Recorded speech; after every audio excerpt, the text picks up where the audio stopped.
What do you make of what happened yesterday? Well, I think it's pretty clear now that a very sizable amount of people are still extremely hurt and upset over Partygate, and that's completely understandable. All prime ministers at certain points in their careers suffer from scandals, but this is an issue that affects people on a really personal level. People didn't say goodbye to their loved ones. We hear tragic stories of people who took their own lives because they couldn't handle the loneliness of lockdown measures. And on top of that, you have the image of the Queen sitting alone as her husband of 73 years was buried. And presumably these people in the crowd love the Queen, they love the monarchy, and that image is not going to go away anytime soon. The thoughts of that contrast between the image of the Queen sitting there with her mask on, all on her own, at the funeral service for her husband. My goodness, the contrast of that and all yesterday's frivolity and then Boris walking up the steps was quite difficult, I think, for a lot of people to take. But I guess in his inimitable fashion, he's just trying to just face it out, isn't he? Yes, he is. But whether that will work in the long term is yet to be seen. I'd have to say, I mean, whatever your views on what happened with all of that, I just would have thought yesterday wasn't the time for that sort of expression to be made. You know, he was there because he is the Prime Minister of Her Majesty the Queen, and the focus should have just been on her, shouldn't it?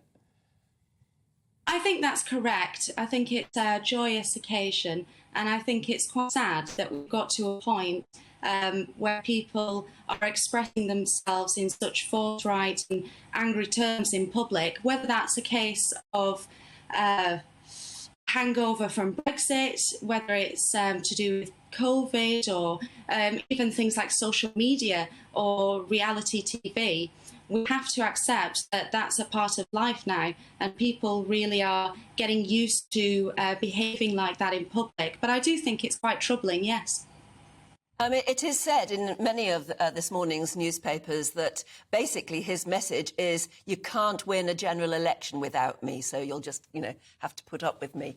Do you think that's true? Do you think there is any way the Tories could win the next general election without Boris as leader? Well, it must be said, Boris Johnson isn't the first Prime Minister or indeed politician to ever be booed in public. We have George Osborne, for example, a senior politician. He was booed at the 2012 Paralympic Games, and it didn't stop the Tory party from winning another general election. But on the other hand, if I were a Tory MP, I would be very worried about that reaction yesterday, as it is coupled with opinion polls and focus groups which show that Boris Johnson is becoming increasingly popular across the board. Of course, he could still have some very strong pockets of support in the Red Wall. Whether he does is yet to be seen, but that isn't enough to win a general election. No, it's not. One wonders whether it's enough to win the next two by-elections that are coming up very shortly. Whether the feel-good factor generated, frankly, by the Queen will last for long enough to actually maybe, have people stay Conservative for those two by-elections. That's very true. The people in that crowd you would expect to be Boris Johnson supporters. These are Middle England people who would no doubt be more likely to be Conservative. But at the end of the day, their support for the Queen is stronger than that for Boris Johnson. Welcome to the GB News YouTube channel. You can watch us live 24 hours a day, catch up on your favourite shows and join in the conversation in the comments below. Don't forget to subscribe and you'll never miss any of our exclusive content.